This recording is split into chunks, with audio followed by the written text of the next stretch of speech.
एक जंगल में एक अजीब और गरीब बंदर रहता था जिसका नाम था चिपीला। इसकी आदत थी कि हर किसी को चिपट मार देता।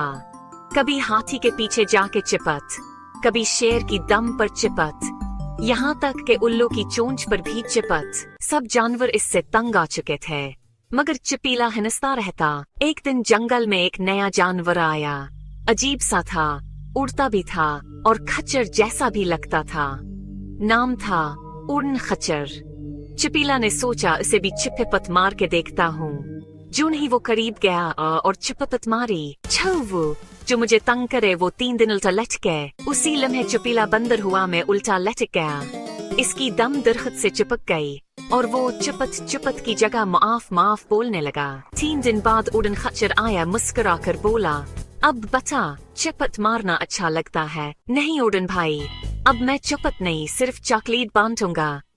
और इस दिन के बाद चिपीला बंदर जंगल का सबसे नीक और मजाहिया बंदर बन गया, बगैर चिपट के। सबक मजाह वही अच्छा होता है जो किसी को दुख न दे। अगर वीडियो पसंद आई हो तो लाइक और शेयर करें और चैनल को सब्सक्राइब करना न भूलें।